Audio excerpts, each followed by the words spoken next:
Hello friends, my name is Wasim. Welcome to my YouTube channel advanced English with Wasim. आज के इस video में हम बात करने वाले हैं क्लास 10th की बुक फर्स्ट फ्लाइट की एक poem how to tell wild animals के बारे में। So let's start. This humorous poem suggest some dangerous way to identify wild animals. ये पोएम जो है ये कुछ ह्यूमरस वे में लिखी गई है, एक मजाकिया वे में बताती है, या कुछ वेज़ हमें या कुछ रास्ते या कुछ तरीके ऐसे सजेस्ट करती है, ख़तरनाक तरीके, कि हम किस तरह से वाइल्ड एनिमल्स को पहचानेंगे। अगर हम कभी कोई जंगल में जाते हैं, कोई जानवर हमारे सामने आ जाता है, तो हम किस तरह से उसको पहचानेंगे कि ये लायन है या फिर ये टाइगर है या लेपर्ड है, बियर है, कैमलियन है, हाइना है, क्रोकोडाइल है। So read it aloud, keeping to a strong and regular rhythm. Let's start.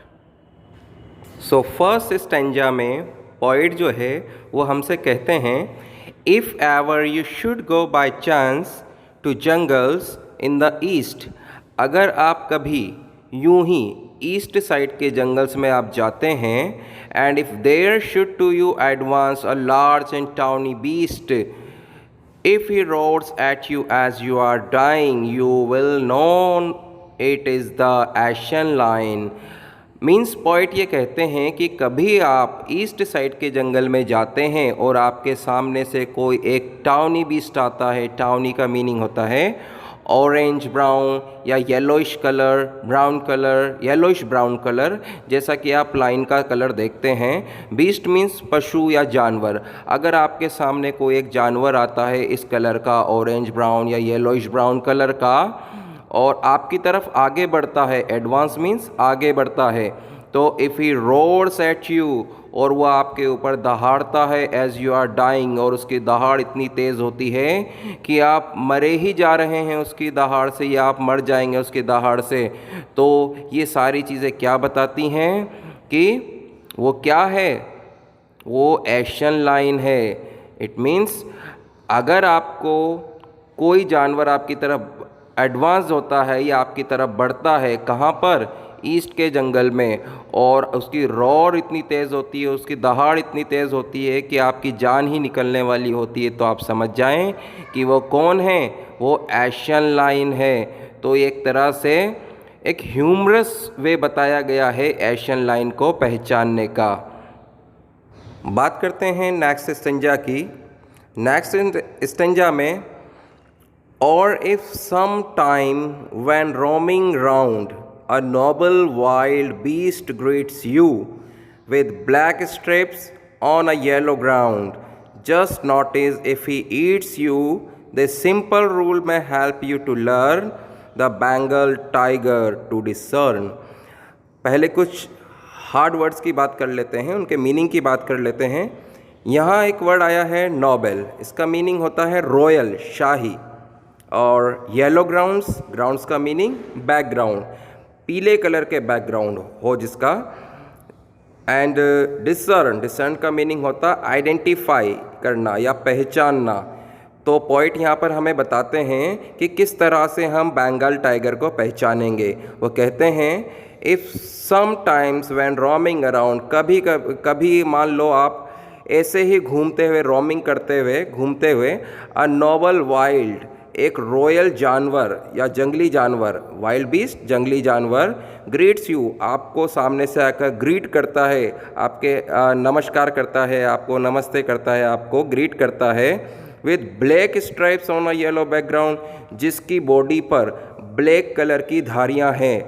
Black colour की धारियां किस बैकग्राउंड पर, किस कलर के बैकग्राउंड पर, येलो कलर के बैकग्राउंड पर ब्लैक धारियां हैं। तो just notice if he eats you, और आप ये भी नोटिस करते हैं कि वो आपको खा जाएगा या वो आपको मिलते ही खा जाता है। दिस सिंपल रूल, तो ये सारी चीज़ें, ये सारी कैरेक्टरिस्टिक्स क्या बताती हैं कि ये सिंपल सा रूल है कि आप पहचान जाएंगे कि वो कौन है, वो बंगाल टाइगर है। इट मीन्स, आई रिपीट, कि अगर आप जंगल में कभी घूम रहे हैं और आपके सामने नोबल वाइल्ड बीस्ट आ जाता है और आपको ग्रीट करता है, जिसका अपीयरेंस कैसा है, कैसा दिखता है, पीले कलर का वो जानवर है जिसके ऊपर ब्लैक कलर के स्ट्रिप्स हैं, धारियां बनी हुई हैं, और वो आपको खा जाता है, तो आप क्या समझते हैं कि वो कौन है, कौन सा जानवर है? वो है बंगाल टाइगर। तो ये बंगाल टाइगर को आइडेंटिफाई करने का एक तरीका था, एक ह्यूमरस वे था। I hope it is clear to you. So बात करते हैं नेक्स्ट स्टेंजा की। If strolling forth a beast you view whose height with spots is peppered, as soon as he has leapt on you, you will know it is the leopard. 'Twill do no good to roar with pain, he will only leap and leap again. यहाँ बात कर रहे हैं हम leopard को identify करने की। Leopard को किस तरह से हम आइडेंटिफाई करेंगे ह्यूमरस वे में? सो पोइट कहते हैं if strolling fourth. Strolling fourth का मीनिंग होता है वॉकिंग कैजुअली, यानी कि आप strolling means walking casually, fourth means आगे। जैसे ही आप जंगल में आगे बढ़ते हैं, अ बीस्ट एक जानवर यू व्यू तुम देखते हो, हुज हाइट जिसकी जो स्किन है, हाइट का मीनिंग यहाँ पर क्या लिया गया है? एनिमल स्किन से। विद स्पॉट जिसकी स्किन पर स्पॉट बने हुए हैं पैपर्ड की तरह, पैपर्ड कवर्ड विद स्पॉट्स, पैपर्ड लाइक जैसे काली मिर्च की तरह, उसके ऊपर स्पॉट बने हुए हैं। As soon as he has leapt on you, जैसे ही वो आपके ऊपर उछलता है, उछलना शुरू कर देता है। लैप्ड मीन्स उछलना। यहाँ पर लैप्ट की मीनिंग LEPT दी हुई है, वैसे एक्चुअल मीनिंग LEAPT होती है। यहाँ पर लैप्ट की मीनिंग LEPT इसलिए दी हुई है क्योंकि ये पोइटिक लाइसेंस कहलाता है। पोइटिक लाइसेंस क्या होता है? पोएट को ये राइट होता है कि वो अपनी पोयम में रिदम बनाने के लिए, राइम बनाने के लिए कुछ वर्ड की स्पेलिंग को चेंज कर सकते हैं, इसी को बोलते हैं पोइटिक लाइसेंस। सो वो कहते हैं कि अगर ये जानवर आपकी तरफ उछलता है, यू विल नो, आपको पता चल जाएगा कि ये क्या है, ये लैपर्ड है। Twill do no good to roar with pain, अगर आप दर्द से या डर की वजह से चिल्लाते हैं तो आपका चिल्लाने का कोई फ़ायदा नहीं है। अगर आप ज़ोर ज़ोर से भी चिल्ला रहे हैं तो he will only leap and leap again, ये बार बार में आपके ऊपर उछलेगा, आपको खाने के लिए आपके ऊपर हमला करेगा। यहाँ पर लास्ट लाइन में भी आप देख रहे होंगे LEP दिया हुआ है, जबकि स्पेलिंग क्या होती है? LEAP स्पेलिंग होती है।